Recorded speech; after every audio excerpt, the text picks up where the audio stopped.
तो हेलो बच्चा party, welcome back to JTB classes. बच्चों, आज का टॉपिक है हमारा +2 साइंस के लिए। टॉपिक का यूनिट है यूनिट नंबर 5 और टॉपिक का नेम है इलेक्ट्रोमैग्नेटिक स्पेक्ट्रम। पिछला जो हमारा लेक्चर था उसके अंदर बच्चों हमने इलेक्ट्रोमैग्नेटिक वेव्स को पूरा अच्छे तरीके से पढ़ लिया था कि इलेक्ट्रोमैग्नेटिक वेव्स होती कैसी हैं, वो प्रोड्यूस कैसे होती हैं, कैसे कैसे एक्सपेरिमेंट्स हैं जिन्होंने ये प्रूव किया कि इलेक्ट्रोमैग्नेटिक वेव्स के जैसा कोई नेम दुनिया में मौजूद है, और इसकी प्रॉपर्टीज भी हमने पढ़ी थी। आज बच्चों पढ़ेंगे कि एक स्पेक्ट्रम है इलेक्ट्रोमैग्नेटिक वेव्स का, एक स्पेक्ट्रम है। स्पेक्ट्रम का मीनिंग व्हाट के जो इलेक्ट्रोमैग्नेटिक वेव्स नेचुरली दुनिया में प्रेजेंट है, जैसे लाइट, ये तो नेचुरली एक दुनिया के अंदर नेचर ने पैदा की हुई एक ये वेव है। ओके, तो इसकी स्पीड कितनी है? 3 × 10⁸ मीटर पर सेकेंड। और हमने बोला था कि इलेक्ट्रोमैग्नेटिक वेव्स जो है वो भी बच्चों इतनी ही स्पीड के साथ मूव करती हैं वैक्यूम के अंदर। Okay, so therefore light is also a electromagnetic wave, क्योंकि स्पीड दोनों की सेम है। तो वही बात की गई, जैसे भी यहां पर विजिबल लाइट मैंने रखा, तो इसका मतलब ये जो लाइट है ये भी एक तरह से इलेक्ट्रोमैग्नेटिक वेव स्पेक्ट्रम के अंदर आती है। स्पेक्ट्रम का मतलब जैसे आप लोगों ने 10th में पढ़ा था बच्चों, विबग्योर 7 कलर्स का एक स्पेक्ट्रम हमारे पास बनता था जब लाइट किसी प्रिज्म के अंदर से पास होकर बाहर निकलती थी। अकॉर्डिंग टू देयर वेवलेंथ वो स्पेक्ट्रम बनता था।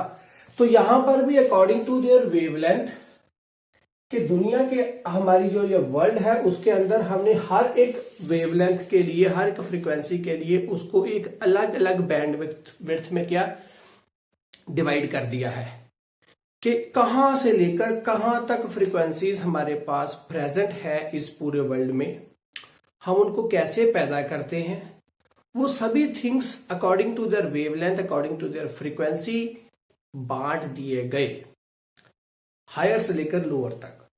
तो उन सभी के सभी जो वेवलेंथ, जो सभी के सभी फ्रीक्वेंसीज थी जो हायर से लेकर लोअर तक है, उनको बच्चों हमने क्या बोला, क्योंकि वो सभी किसकी हैं? इलेक्ट्रोमैग्नेटिक वेव्स हैं। कौन कौन से नेम है उनको अकॉर्डिंग टू देयर वेवलेंथ हमने नेम भी दे दिए। तो इन सभी का ऐड करके, सभी को इकट्ठा करके एक स्पेक्ट्रम बनाया गया, उसको हम बोलते हैं इलेक्ट्रोमैग्नेटिक स्पेक्ट्रम। तो याद रखना, जिसके अंदर ये सभी के सभी रेज गामा से लेकर X, UV, visible, infrared, microwave and then radio waves, और लास्ट में कौन सी आएंगी? अल्टरनेटिंग करंट वाली इलेक्ट्रॉनिक वेव्स। क्यों? क्योंकि उसमें भी तो फ्रीक्वेंसी हमारे पास थी ना, हमने पढ़ा था बच्चों। अभी तक आप लोगों ने इतनी हायर फ्रीक्वेंसी नहीं पढ़ी आज तक। आप लोगों ने कौन सी फ्रीक्वेंसी पढ़ी? यूनिट नंबर 4 में जाकर आपने एक फ्रीक्वेंसी पढ़ी थी। उसको, वो फ्रीक्वेंसी कौन सी थी? जो हमारे घरों में प्रोवाइड होती है, जो हमारे घरों तक पहुंचती है इलेक्ट्रिसिटी के जरिए। तो वो फ्रीक्वेंसी एसी ने पैदा की। अल्टरनेटिंग करंट की जो फ्रीक्वेंसी है बच्चों, उसकी फ्रीक्वेंसी कितनी थी? 50 हर्ट्ज। कहां पर? इंडिया में। बाहर कौन सी है? अमेरिका, जैसे अमेरिका में कौन सी है? 60 हर्ट्ज। तो ये 50 से लेकर 60 हर्ट्ज तक की फ्रीक्वेंसी, इसको हम बोलते हैं इलेक्ट्रॉनिक वेव्स, जो कि अल्टरनेटिंग करंट। तो सबसे ज्यादा अभी यहां पर देखो ये फ्रीक्वेंसी रेंजेस है, ये किस में है? हर्ट्ज में है। तो एक्सपेरिमेंट किसने दिया? Hertz experiment. क्या दिया? वेवलेंथ बनाई। कहां तक की? 6 मीटर तक की। तो उससे स्टार्ट हो जाओ बच्चों, यहां से स्टार्ट हुई, ये फ्रीक्वेंसी है, चल रही है, ये उसकी वेवलेंथ है। हर एक का नेम अलग अलग दे दिया। तो ये फ्रीक्वेंसी इतने से शुरू, मैक्सिमम फ्रीक्वेंसी कौन सी हमारे पास? 5 × 10⁻23 मीन्स 5 के पीछे 23 जीरो और लगा दी जाए तो इतनी बड़ी फ्रीक्वेंसी हमारे पास है। वहां से लेकर कहां तक? यहां तक की फ्रीक्वेंसी। उसी तरह से वेवलेंथ, ये हमारे पास वेवलेंथ है, ये कितनी छोटी है देखो बेटा, 10⁻⁻12 मीटर। यहां से भी छोटी, इससे भी लेस देन किस में आएगी? गामा में। यहां से लेकर बच्चों वेवलेंथ कहां तक? यहां तक।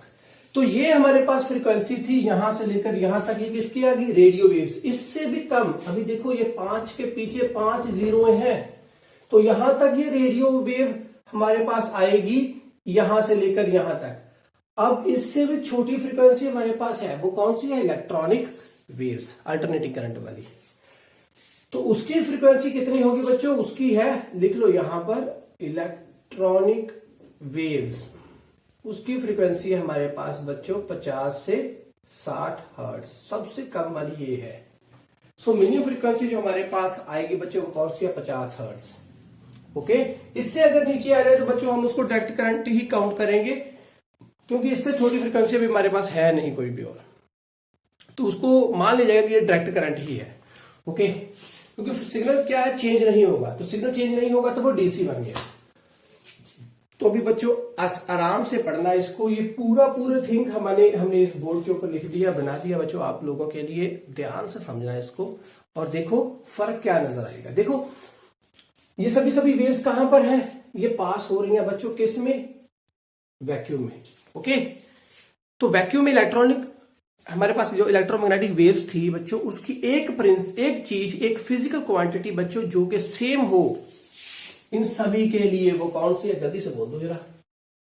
गामा हो, एक्स हो, यूवी हो, विजिबल हो, इंफ्रा हो, माइक्रोवेव हो या रेडियो हो, इनकी ये फ्रीक्वेंसी अलग अलग है, वेवलेंथ अलग अलग है, बट एक ऐसी चीज जो कि इन सभी के लिए सेम हो वैक्यूम में जाते वक्त, कौन सी है। वैक्यूम का नेम ले दिया, आपको थोड़ा सा आइडिया हो गया होगा, तो वो कौन सी चीज है, वेलोसिटी। तो वेलोसिटी बच्चों, इन सभी वेव्स की वेलोसिटी क्या होगी, सेम। तो उस चीज को हम कहां से पढ़ेंगे, देखो यहां पर मैं हल्का सा लिख भी देता हूं उसको, कैसे याद कैसे रखोगे। देखो हमें पता बच्चों lambda equals to c upon frequency, ये हमारे पास क्या था, एक रिलेशन था, पिछले केस में हमने पढ़ा था कि इन दोनों की अगर मल्टीप्लीकेशन यहां पर कर दी जाए तो एक कांस्टेंट बनेगा सी। तो सी क्या है, स्पीड ऑफ लाइट, 3 × 10⁸ मीटर पर सेकेंड। तो ये चीज कांस्टेंट रहेगी।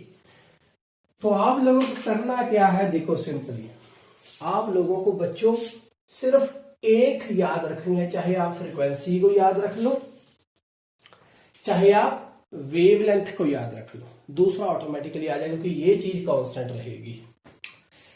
कैसे करना स्टार्ट, देखो गामा रेस, और एक बात और याद रखना बच्चों, जिसकी फ्रीक्वेंसी ज्यादा, जिसकी भी फ्रीक्वेंसी ज्यादा, उसके पास बच्चों एनर्जी भी उसकी बहुत ज्यादा। एनर्जी ज्यादा होने का मतलब क्या, अगर कोई सिग्नल है बच्चों, उसके पास इतनी एनर्जी है कि वो इतनी बार चेंज होकर आगे जा रहा है, तो इसका मतलब उसके पास बहुत एनर्जी है, तभी वो इतनी बार चेंज होता भी डिस्टॉर्ट, खराब नहीं हो रहा, वो लगातार 1 सेकंड के अंदर इतनी बार चेंज हो रहा है, तो इसका मतलब फ्रीक्वेंसी बहुत ज्यादा है उसकी। सिग्नल अपने आप को बार बार रिपीट कर रहा है, इसका मतलब फ्रीक्वेंसी बहुत, इसका मतलब वो कैसे कर सकता है ऐसे, अगर उसके पास एनर्जी ज्यादा हो। तो जिसकी फ्रीक्वेंसी ज्यादा उसकी एनर्जी भी क्या है, ज्यादा है। क्योंकि हमने पढ़ा है बच्चों, आप लोगों ने छोटी क्लासेस में पढ़ा होगा, मे बी फोटोन आपने पढ़ा है बच्चों, E = h/μ, ये प्लैंक्स कांस्टेंट, तो ये फ्रीक्वेंसी है, तो frequency directly proportional to energy के है। मे बी आप लोगों ने इसको बच्चों केमिस्ट्री के अंदर पढ़ा होगा 8th और 9th क्लास के अंदर। तो अभी स्टार्ट करेंगे। तो ये जो मैंने 2-3 थिंग्स आपको समझाई है, इसको बच्चों जल्दी से मार्क कर लो, क्योंकि अभी इसको मैं इरेज करूंगा और फिर इसको पढ़ना स्टार्ट करेंगे। तो वो क्या है, देखो ध्यान से अभी,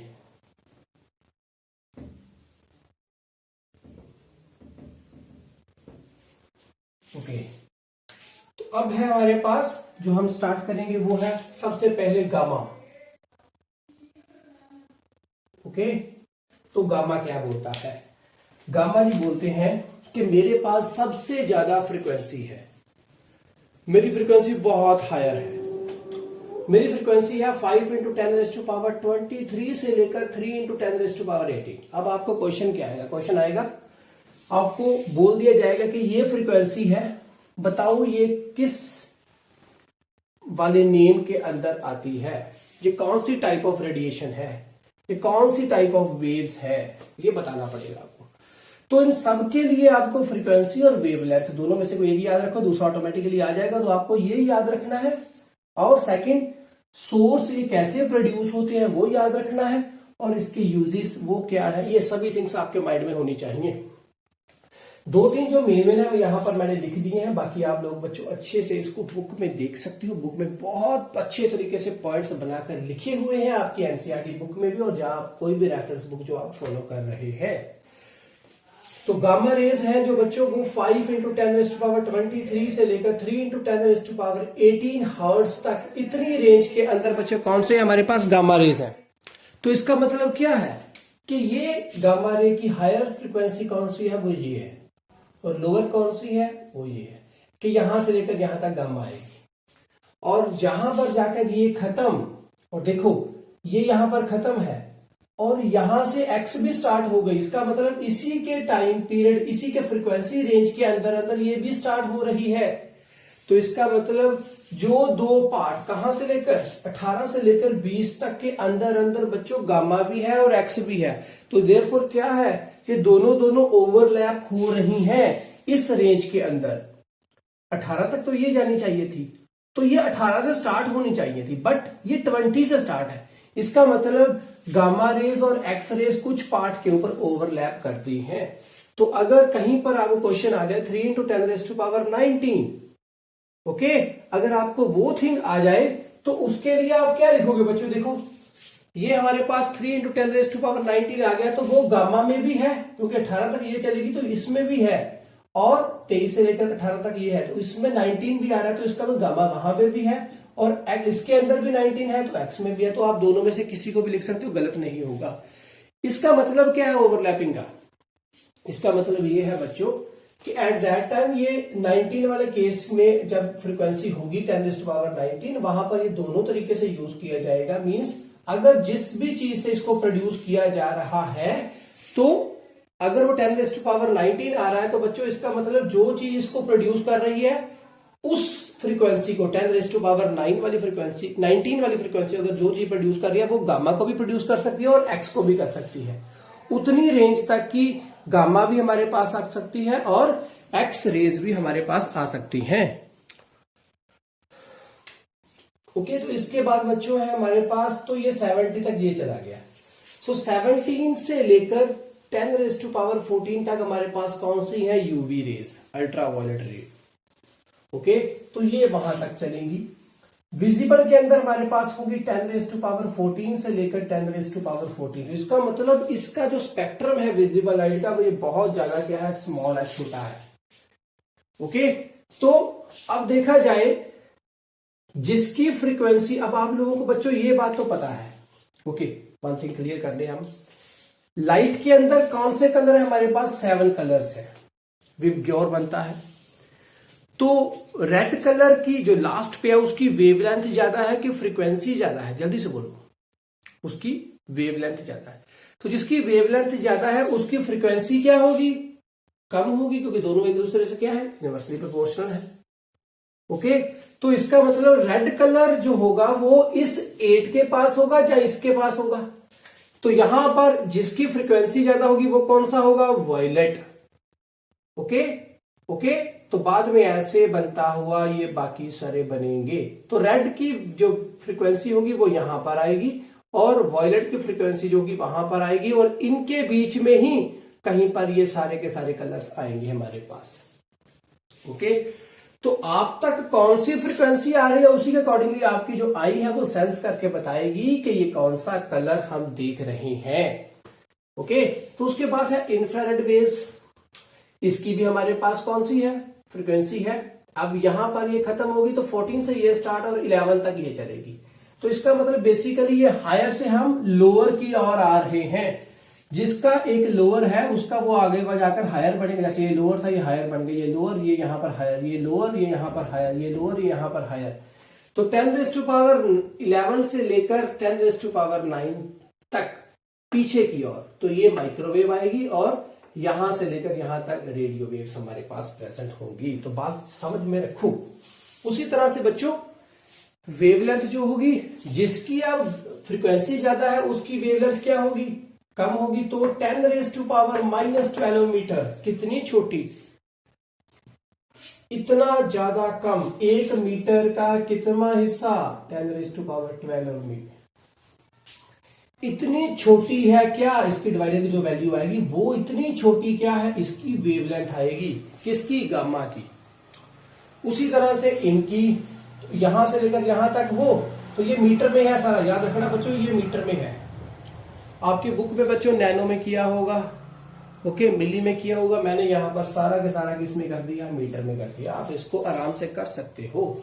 एंगस्ट्रॉम है 10⁻10। मिली है 10⁻³ माइक्रो है 10⁻�6, नैनो है 10⁻⁹ और सो ना आप ऐसे कर सकते हो फर्मी पीक को जो भी दिया हो। ये भी हो जाएगा। उसी तरह से अब आगे आगे देखो, ये इसकी जो रेंज आ गई, अब यहां से ये स्टार्ट है और यहां तक चलेगा, यहां से स्टार्ट यहां तक, यहां से स्टार्ट यहां तक, और ये सभी थिंग्स आपको याद रखनी पड़ेगी। तो देखो जो रेडियो वेव्स है उसकी वेवलेंथ देखो बच्चों कितनी है, वेवलेंथ किसकी, इसकी बहुत छोटी थी, तो इसकी वेवलेंथ कितनी, ये देखो यार कितनी बड़ी वेवलेंथ, ग्रेटर देन 10 सेंटीमीटर से भी बड़ी वेवलेंथ पैदा कर सकता है कौन सा, रेडियो वेव्स। तो इसका मतलब जो हर्ट्ज ने एक्सपेरिमेंट किया था उसने वेवलेंथ पैदा की थी 6 मीटर की, 6 मीटर की वेवलेंथ। इसका मतलब वो कौन सी रेडिएशन, रेडियो वेव्स। तो इसीलिए वो किस बिहाफ पे यूज की गई, कम्युनिकेशन में। ओके, तो कम्युनिकेशन में इसका मतलब ये जो रेंज है ये कम्युनिकेशन में आएगी, और आगे जाकर हम देखेंगे कि ये कम्युनिकेशन में आ रही है कि नहीं। ओके, तो मार्कोनी साहब ने तो बच्चों इससे भी ज्यादा 50-60 किलोमीटर तक की वेवलेंथ पैदा करके दे दी, तो वो बहुत बड़ी एडवांसमेंट थी टेक्नोलॉजी के अंदर। नेक्स्ट है इसको पैदा कैसे किया जाएगा, अभी इसको भी आपको याद रखना पड़ेगा, क्योंकि आपको पूछ सकते हैं कि अगर इनमें से किसी को भी पैदा करना तो हम कैसे पैदा करेंगे। तो याद रखना, इजीली चलेंगे छोटे से बड़े की ओर।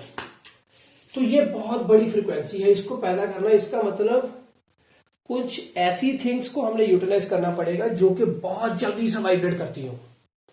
तो ये जो है ये हम इतनी हायर फ्रीक्वेंसी इजीली हम बना नहीं सकते, तो ये पैदा हो रही है मोस्टली नेचर के अंदर। तो इनको हम कैसे पैदा करेंगे, तो बच्चों वो देखो वो कैसे आएगी, ये गामा रेस हमने पैदा की, हमने बनाई, क्योंकि ये सभी रेडिएशंस जो फ्रीक्वेंसी है ये नेचर में प्रेजेंट है। ओके, बट इनको हमने नाम दिए गए। तो इस इतने तक की फ्रीक्वेंसी अगर हमने पैदा करनी हो तो हम इसको कैसे पैदा करेंगे, वो देखो नेचर प्रेजेंट है और हम इसको आर्टिफिशियली प्रेजेंट कर सकते हैं, बना सकते हैं।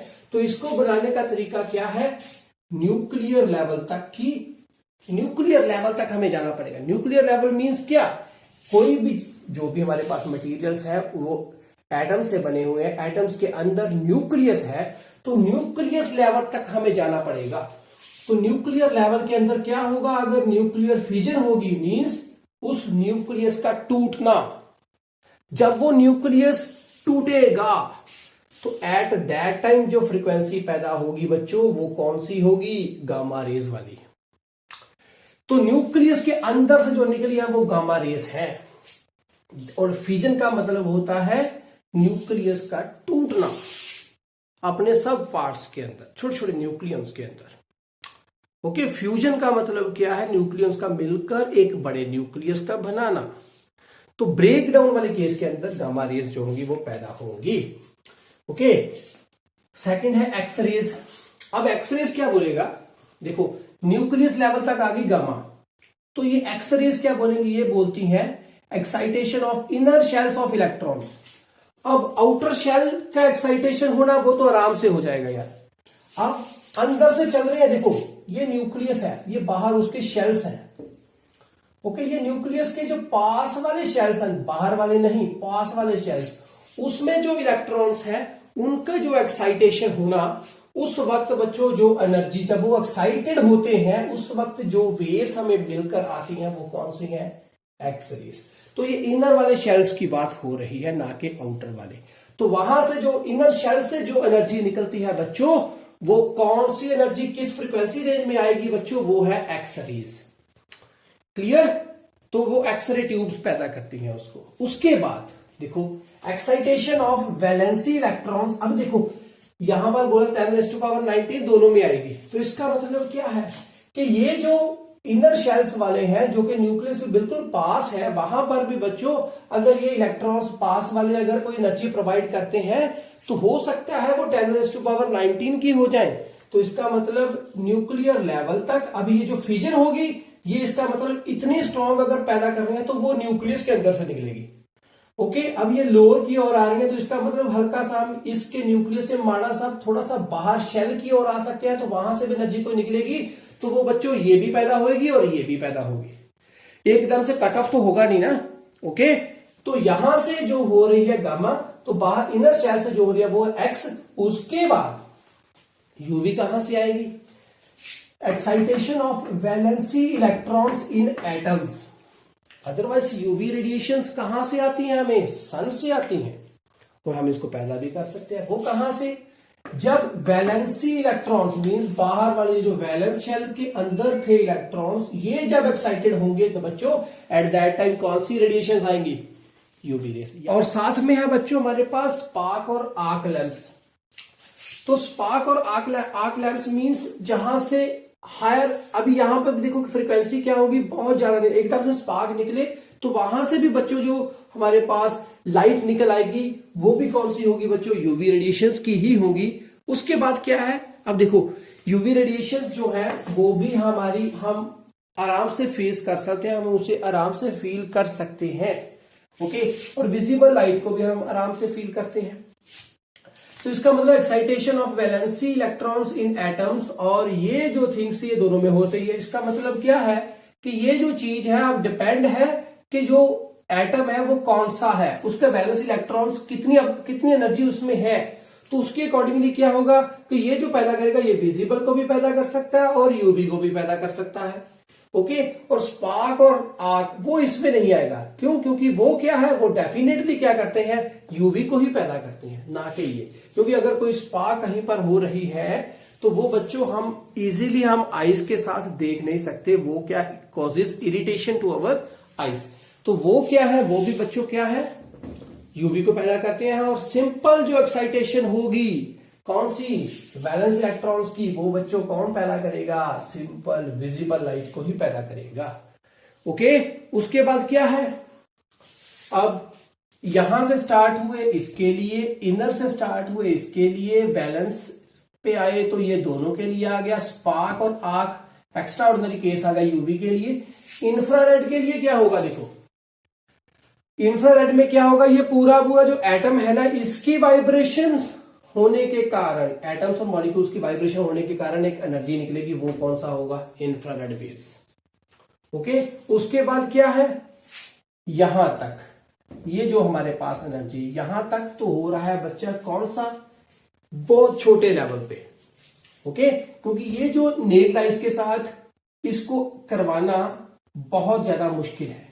ओके, इजीली हम इसको देख नहीं सकते, हम इसको अजम्पशन के बेसिस के ऊपर कहते हैं कि ये वहां पर हो रहा है, ये वहां पर हो रहा है, कितने छोटे लेवल, क्योंकि एनर्जी क्या है, डेफिनेटली इससे क्या है, एनर्जी आगे बढ़ती जा रही है जैसे हम यहां से आगे को जाएंगे। तो इसका मतलब बहुत छोटे स्केल लेवल तक ये प्रोसेसेस वर्कआउट करते हैं। तो जो हम फिजिकली आराम से पैदा कर सकते हैं वो कौन से होंगे, माइक्रोवेव और रेडियो वेव्स। तो यहां तक ये हो गया। अब नेक्स्ट क्या होगा, वैक्यूम ट्यूब्स। कुछ हमारे पास ट्यूब्स है जैसे क्लिस्ट्रॉन है, मैग्नेट्रॉन है, गन डॉइड्स है। बच्चों ये क्या करते हैं, ये आरएफ सिग्नल मतलब रेडियो फ्रिक्वेंसी सिग्नल्स, कोई भी सिग्नल होगा जो हमारे पास आएगा उसके लेवल को एम्पलीफाई करते हैं ये ट्यूब्स। कौन कौन सी, क्लिस्ट्रॉन, मैग्नेट्रॉन और गन डायोड्स। वो तीनों अलग अलग वर्किंग करते हैं। गन डायोड क्या है, इलेक्ट्रॉन को भेजता है, और वो इलेक्ट्रॉन क्या करेगा, वो जो इलेक्ट्रॉन भेजा गया है वो भी बच्चों किसके ऊपर वर्कआउट करता है, इलेक्ट्रिक फील्ड लगातार चेंज होनी चाहिए। तो यहां पर भी क्लिस्ट्रॉन और मैग्नेट्रॉन वाले केस में भी क्या होगा, क्लिस्ट्रॉन वाले केस में क्या है, जो हम अल्टरनेटिंग सिग्नल भेज रहे हैं और जो आरएफ सिग्नल हो रहा है, मान लो कोई हमारे पास आरएफ सिग्नल है, उसके ऊपर हम सुपर इम्पोज कर रहे हैं किसको, अल्टरनेटिंग सिग्नल को। मैग्नेटिक फील्ड भी वहां पर है, दोनों एक दूसरे परपेंडिकुलर है, तो वो दोनों एक दूसरे के साथ परपेंडिकुलर होने के कारण आरएफ सिग्नल के लेवल को बढ़ा रहा है। क्योंकि आरएफ सिग्नल क्या होता है, रेडियो फ्रिक्वेंसी सिग्नल, ये वाला, इसके लेवल को इंक्रीज करके बना दिया ये, तो इसका जो लेवल था उसको एम्पलीफाई किया, अच्छा बनाया गया, और तो वो कौन सा बन गया, माइक्रोवेव। किसकी हेल्प के साथ, इन चीजों की हेल्प के साथ। अब तीनों का काम तो सेम है, इसको पैदा करना, बट वर्किंग अलग अलग है। ये कैविटी बेस्ड काम करता है क्लिस्ट्रॉन। एक कैविटी के अंदर हम क्या करेंगे, एक साइड से आरएफ सिग्नल आएगा, दूसरी साइड से कौन सा होगा, अल्टरनेटिंग ऑसिलेटिंग चार्ज आएगा हमारे पास, ऑसिलेटिंग इलेक्ट्रॉन्स हमारे पास आएंगे, एक दूसरे के साथ सुपर इम्पोज होंगे, और फिर आरएफ सिग्नल बाहर निकलेगा, उसकी क्या होगी, एम्पलीफिकेशन होगी माइक्रोवेव लेवल माइक्रोवेव फ्रीक्वेंसी हमारे पास रिसीव होगी। तो बच्चों वो क्लेस्ट्रॉन का काम है। मैग्नेट्रॉन वाले केस में क्या होगा कि इनका फिजिकली ये जो कंस्ट्रक्शन है इन दोनों में बहुत डिफरेंस है। मैग्नेट्रॉन में क्या है, एक हमारे पास सेंटर में कैथोड है और बाहर बहुत सारी कैविटीज बनाकर एनोड बना दिया गया। कैथोड से क्या हुआ, इलेक्ट्रॉन बाहर निकला, एनोड की ओर जाएगा। रास्ते में हमने क्या किया, एक साइड से आरएफ सिग्नल इंपोज कर दिया, उसके ऊपर वर्कआउट होगा। फिर से मैग्नेटिक फील्ड और इलेक्ट्रिक फील्ड दोनों एक दूसरे से क्या है, परपेंडिकुलर है। वहां पर क्या होगा, सुपर इम्पोजिशन होगी, आरएफ सिग्नल का लेवल को फिर से बढ़ा दिया गया। किसमें, आरएफ सिग्नल को चेंज करके क्या बना दिया, माइक्रोवेव। और वो भी केस इसी तरह से वर्कआउट होगा। आपको याद क्या रखना है कि इस आरएफ रेडियो वेव सिग्नल को ये बनाया गया with the help of these 3 vacuum tubes. तो आप सिंपल याद रखो कि इनको पैदा कैसे किया जाता है, वैक्यूम ट्यूब्स की हेल्प के साथ। कौन कौन सी, ये 3। ओके, तो इसकी और डिस्क्रिप्शन हम आगे डीप में नहीं जाएंगे प्लस 2 लेवल में। बच्चों आपको इसको सिंपल यहां तक ही याद रखना है कि ये तीनों काम कैसे करते हैं। नेक्स्ट है हमारे पास रेडियो वेव्स। अब रेडियो वेव्स क्या है, सिंपल हमारे पास जो ऑसिलेटिंग सर्किट होगा कोई भी, वो क्या पैदा करेगा, radio waves. Simple oscillating circuit. Okay, LC oscillating circuit हमने पढ़ा था, एक दूसरे को एनर्जी प्रोवाइड करते रहते हैं। मैग्नेटिक फील्ड एक इलेक्ट्रिक फील्ड है, चेंज होती रहेगी लगातार। अगर कोई भी R signal, R means resistive component वहां पर नहीं है, तो ये एनर्जी एक दूसरे को क्या प्रोवाइड करते रहेंगे, पावर लॉसेस होंगे नहीं, तो पैदा क्या होगी, रेडियो वेव्स। याद रखना, दोबारा रिपीट करूंगा, nuclear level, inner shells, outer shell, इसमें ये एक्सेप्शनल केस है। और फिर उसी एटम सारे का वाइब्रेशन होना।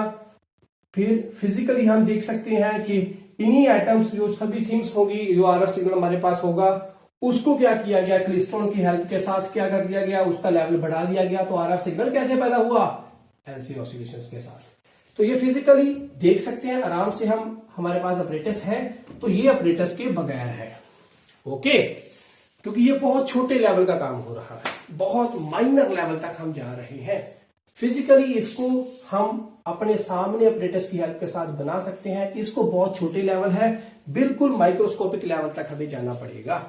ओके, तो नेक्स्ट है डिटेक्शन कैसे होगी, ये भी फोटोग्राफिक फिल्म्स। अब देखो इसकी पेनिट्रेटिंग पावर बहुत ज्यादा हाई है। ये किसी भी चीज के अंदर से पेनिट्रेट होकर जा रही है, क्योंकि फ्रीक्वेंसी हाई है तो एनर्जी हाई होगी। एनर्जी हाई होगी तो किसी भी चीज के थ्रू अंदर से होकर निकल जाएगी। तो जो स्पॉट लाइट हमारे पास बनेगी, किसी फिल्म के ऊपर स्पॉट बनेगा, उससे हमें पता चलेगा कि यहां पर क्या है, गामा रेज बनी थी। ओके, फोटोग्राफिक फिल्म्स, इस पे भी ऐसे ही है। एक्सरेज हम लोगों ने देखा होगा, हॉस्पिटल्स में होगी, तो बच्चों आपको बोला जाता है एक्सरे करवा कर आओ अपनी हड्डी का। तो उस बोन्स पे जो बोन की भी जो हम एक्सरेज की हेल्प के साथ जो एक्सरे करवाते हैं, तो वो भी क्या करता है कि बोन्स के थ्रू पास नहीं होगा बाहर से, और जो हमारे पास मसल्स है वहां से वो रेडिएशंस पास होंगी, तो बोन्स के थ्रू पेनिट्रेट नहीं करी, तो वो बोन हमारे पास इजीली नजर आएंगी।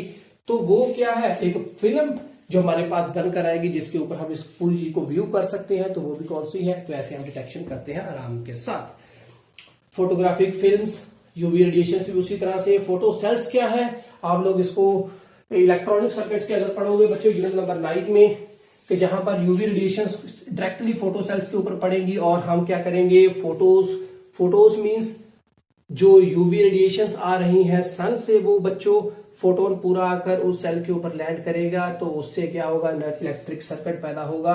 तो वो फोटो सेल्स हैं। एनर्जी हमारे पास प्रेजेंट होगी, हम पैदा करेंगे with the help of UV rays. तो वो बच्चों फोटो सेल्स है। इससे हम डिटेक्शन करते हैं कि कोई ना कोई चीज इसके ऊपर आकर लैंड करी है फोटो सेल के ऊपर, तो डिटेक्टेड होगा कि वो यूवी रेज है, क्योंकि वो इनके ऊपर नहीं चलेगी, इसके ऊपर से। तो ये यूवीज है। नेक्स्ट है फोटोग्राफिक फिल्म, विजिबल लाइट। आराम से पता है फोटोग्राफिक फिल्म क्या होगी, हम आराम से देख सकते हैं, ह्यूमन आई के साथ विजिबल लाइट को देख सकते हैं। इंफ्रारेड वेव्स क्या है, इंफ्रारेड फोटोग्राफिक फिल्म्स, तो ये भी क्या है, जैसे बहुत ज्यादा फोग हो, स्मोकी एरिया हो, तो वहां पर भी फिल्म्स हम आराम से पिक्चर्स ले सकते हैं आराम से।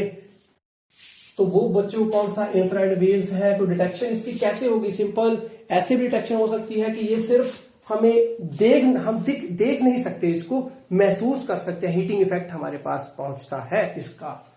ओके, तो ये भी फिल्म्स के ऊपर हमारे पास इंफ्रारेड वेव्स का डिटेक्शन हम कर सकते हैं। नेक्स्ट है माइक्रोवेव। तो माइक्रोवेव सिग्नल बच्चों वैसे दरअसल देखा जाए तो ये कम्युनिकेशन बेस्ड है, ये भी कम्युनिकेशन बेस्ड है, बट माइक्रोवेव्स क्या होंगे बच्चों, कोई भी फॉल्ट आ जाए अगर किसी भी साइट के ऊपर, जैसे आप लोगों के एरिया में भी बच्चों कोई एंटीनास लगे होंगे बहुत बड़े बड़े किसी भी पर्टिकुलर कंपनी के, चाहे बीएसएनएल के हो, चाहे एयरटेल के हो, चाहे आइडिया के हो, चाहे जियो के हो, किसी भी चीज के हो, तो अगर वहां पर कोई फॉल्ट आ जाए तो बच्चों वहां पर कुछ ऐसे एंटीनास लगे होते हैं सर्कुलर हायर शेप के ऊपर, और यहां से कोई निडल थोड़ी सी बाहर निकली होती है, जैसे जिसको हम डिश एंटीनास बोलते हैं।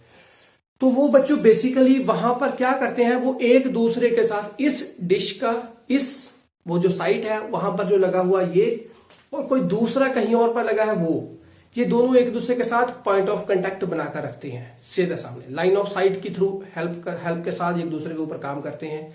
कोई भी साइट के ऊपर फॉल्ट आ जाए तो वो सीधा फॉल्ट की हेल्प, वो ये माइक्रोवेव एंटीनास ही हैं जो एक दूसरे को बताते हैं कि इस साइट के ऊपर फॉल्ट आ चुका है, यहां पर रेंज की प्रॉब्लम है, कोई भी ऑप्टिकल वायर जो है वो काम नहीं कर रहे, या कुछ भी ओके, कोई केबल काम नहीं करे, तो वो फॉल्ट डिटेक्शन की हेल्प में के साथ हेल्प करता है, तो वो उसको हम बोलते हैं पॉइंट ऑफ कांटेक्ट। डायट्स एक दूसरे का लाइंस ऑफ साइट की तरह हेल्प करते हैं एक दूसरे के साथ।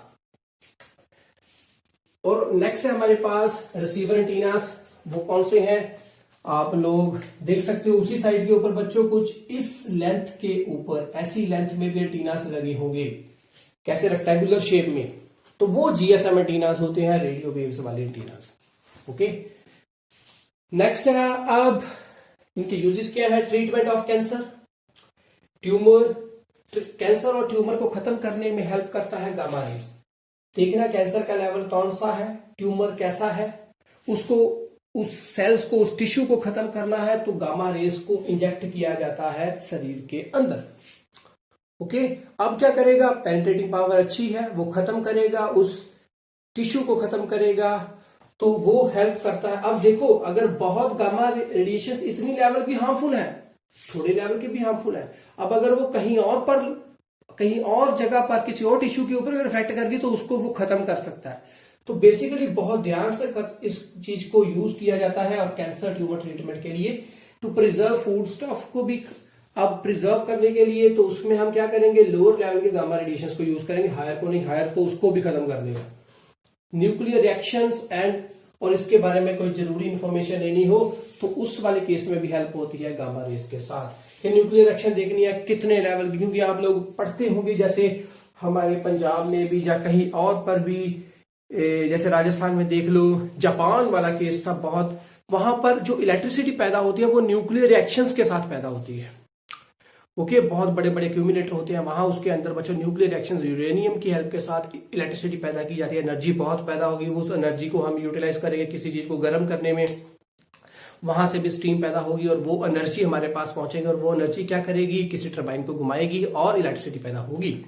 जापान वाला केस था। बट उसके साथ ये भी होता है अगर बच्चों वो जो न्यूक्लियर रिएक्शंस है वो पॉपुलेटेड एरिया से बहुत दूर होने चाहिए। अगर वो पॉपुलेटेड एरियाज में ही रहकर होंगे तो थोड़ा बहुत क्या होता है, पोल्यूटेंट्स एयर में रहते जाते हैं और यूरेनियम बहुत हार्मफुल है, वो इफेक्ट कर सकता है उस पर्टिकुलर एरिया को, तो वो बहुत दूर रखे जाते हैं, बहुत सावधानी के साथ इसको यूटिलाइज किया जाता है इस तरह के फैक्ट्रीज को। तो न्यूक्लियर लेवल तक हम अगर जाएंगे तो याद रखो गामा ही आएंगे। एक्सरे है, अब सर्जरी, बोन्स की ट्रीटमेंट को देखना, engineering level, detective departments. Surgery level में कैसे होगा, जैसे देखो आपकी बॉडी के अंदर ही अगर कोई देखा होगा, अगर कोई किसी बोन के फ्रैक्चर तो नहीं आ गया तो एक्सरे किया जाएगा, तो अगर पूरी बोन सही है, जैसे अभी ये हड्डी पूरी सही है, तो इसका अगर एक्सरे करूंगा तो सारे पास से वो रेडिएशन आगे चली जाएंगी, हड्डी के थ्रू नहीं जाएंगी क्योंकि पेनिट्रेटिंग पावर इसकी है नहीं, तो ये हमें नजर आएगा, हड्डी पूरी नजर आएगी। अगर इसमें कहीं कट है, तो जैसे अभी यहां पर कट है, तो इसका अगर हम करेंगे एक्सरे तो यहां से रेडिएशन पास हो जाएंगे, इसका मतलब कट नजर आएगा। तो वो बच्चों डीप इनसाइड बॉडी स्टडी करने में सर्जरी की हेल्प में बच्चों एक्सरे यूज होती है। उसी तरह से इंजीनियरिंग डिपार्टमेंट में भी ये यूज होती है। जैसे अभी कोई वेल्ड कर दिया, अगर वेल्डिंग तो कर दी, अगर उसके अंदरले पार्ट में, उसके और भीतर, उसके और अंदर अगर वो वेल्डिंग अच्छे से नहीं हुई तो उसका भी एक्सरे किया जाएगा। अगर उसमें से रेडिएशन पास होगी तो पता लग जाएगा कि बाहर से वेल्डिंग हुई, अंदर से वेल्डिंग नहीं हुई, तो वहां पर भी हेल्प करता है। और डिटेक्टिव डिपार्टमेंट्स में भी देखा जाए कि जैसे अब आप लोग कहीं पर लेकर जा रहे हो, किसी मॉल में गए, तो आप लोगों के पास कुछ ऐसा ऑपरेटर्स या कोई ऐसा हथियार हो सकता है जहां कोई ऐसी चीज जो कि उस मॉल के अंदर अलाउड नहीं, आप वो लेकर साथ में चल रहे हो, तो एक्सरा किया जाएगा लगातार। तो ऐसी अगर शेप बनकर नजर आ गई पिस्टल वाली, तो पता चल जाएगा यहाँ पर आपके बॉडी के ऊपर पिस्टल कहीं पर इंसर्टेड है। तो डिटेक्टिव डिपार्टमेंट में भी इसको हम यूटिलाइज करते हैं। उसके बाद है यूवी रेज, जर्म्स को किल करना, बैक्टीरिया किल करना, प्रिजर्व करना फूड स्टफ को, बर्गलर अलार्म। तो ये कौन सा है बच्चों? चोरी वाला अलार्म। तो वो क्या होगा? एक सोर्स और एक डेस्टिनेशन एक दूसरे के ऊपर लगातार यूवी रेडिएशंस को भेजते रहते हैं, सोर्स और रिसीवर, और रास्ते में अगर कोई भी कट आ जाए तो बच्चों वो रेडिएशंस वहां तक नहीं पहुंचेंगे और अलार्म जो है वो रन कर जाएगा। ओके, आराम से आप सोए हुए हो घर में, आपने बर्गलर अलार्म जो है उसको ऑन किया हुआ है, जैसे ही आपकी नींद के वक्त कोई और आपके घर में एंटर करेगा जो कि चोरी करने के इरादे से ही चाहे आया हो, तो बच्चों जैसे ही वो दरवाजे को ओपन करेगा, सोर्स से डेस्टिनेशन तक वो यूवी रेज नहीं पहुंची तो वो अलार्म रन कर जाएगा। तो ऐसे अलार्म में भी हेल्प करता है कौन? यूवी रेडिएशंस, क्योंकि ये किसके ऊपर रन करेगा? यूवी के ऊपर। विजिबल लाइट में इलेक्ट्रिक बल्ब हो गए, ट्यूबलाइट हो गए, सिनेमा हॉल्स हो गए, लेजर्स हो गए, सभी विजिबल लाइट में ही आ रहे हैं। समझ कर रखो बच्चों, ये विजिबल लाइट को लगातार हम देखें तो हमारे लिए हेल्पफुल, अदरवाइज हेल्पफुल नहीं है। बट इसको अगर किसी पर्टिकुलर लेवल तक हमने बांध कर रखकर, किसी इसका बैंडविड्थ लेवल घटाकर, इसको पर्टिकुलर रिजल्ट के साथ किसी पर्टिकुलर डायरेक्शन की ओर अगर हमने इसको अप्लाई करते हुए इसको भेज रहे हैं, जैसे लेजर वाला हेल्पर, तो वो बहुत डेंजरस है। लेजर ऑपरेशन वाला केस जैसे हम समझ सकते हैं, तो कहीं पर भी लेजर और एक्स्ट्रा चली गई तो उससे भी क्या होगा? हेल्प, उसके साथ भी बच्चों डेंजरस एक्टिविटीज हो सकती है, कोई भी शरीर को नुकसान हो सकता है। तो विजिबल लाइट भी कहीं ना कहीं पर बच्चों क्या है, जैसे लेजर वाला केस है, वो डेंजरस हो सकती है। तो आप लोगों के पास अगर लेजर हो तो आराम से उसको यूज करें, किसी बाकी बच्चों की आंखों में मत उसे डालें। तो नेक्स्ट है इंफ्रारेड वेव्स। तो उस वाले केस में क्या होगा बच्चों? फोटोग्राफी, फोग और स्मोक एरिया फोटोग्राफी आराम से होगी। ग्रीन हाउस इफेक्ट, घरों में अभी ये इंफ्रारेड रेज मोस्टली इसको हम बोलते हैं हीट वेव्स। तो बच्चों ये बेसिकली हीट प्रोवाइड करते हैं, तो ग्रीन हाउस इफेक्ट की भी हेल्प हो सकती है, सर्दियों वाला केस हो या कहीं पे भी हो, ताकि अर्थ का जो टेम्परेचर है उसको बनाकर रखा जाए।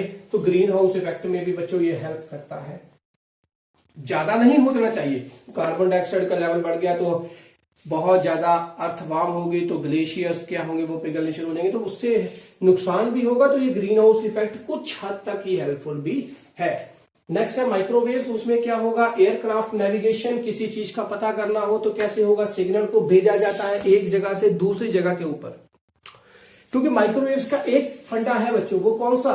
कि ये सिग्नल जो है वो डिस्टॉर्ट भी नहीं होता और डाइवर्ज भी नहीं होता, ये पर्टिकुलर डायरेक्शन की ओर जाता है बिल्कुल आराम के साथ, अपने जो उसका रास्ता है उससे डाइवर्ट नहीं होता।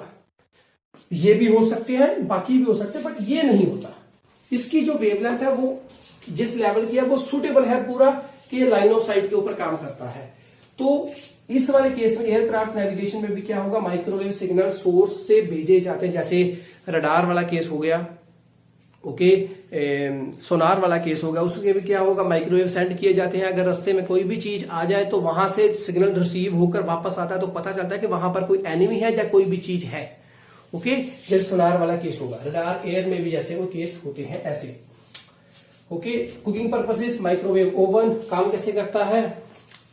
माइक्रोवेव ओवन क्या होगा? जैसे हम उसको ऑन करते हैं तो वो बच्चा एक ऐसी फ्रीक्वेंसी पैदा करती है जो कि क्या करेगा? रेजोनेंस में होगी किसके साथ? वाटर मॉलिक्यूल्स जो कि किस में पैदा होंगे? उसी फूड स्टफ के अंदर। तो वो वाइब्रेट करने शुरू कर जाएंगे इस फ्रीक्वेंसी के साथ वाटर मॉलिक्यूल। जैसे वो वाइब्रेट करेंगे वो फूड स्टफ को क्या करेंगे? एनर्जी प्रोवाइड करेंगे, और जो एनर्जी फूड स्टफ है वो भी क्या होगा? गर्म होना शुरू हो जाएगा। कोई ऐसे ये वर्कआउट करते हैं। और मेटेल याद रखना, जिस भी कंटेनर के अंदर आप माइक्रोवेव को यूज कर रहे हो वहां पर जो कंटेनर आप उसके अंदर इंसर्ट करोगे वो मेटालिक का नहीं होना चाहिए, वो इसका होना चाहिए पोर्सिलेन का। क्यों होना चाहिए?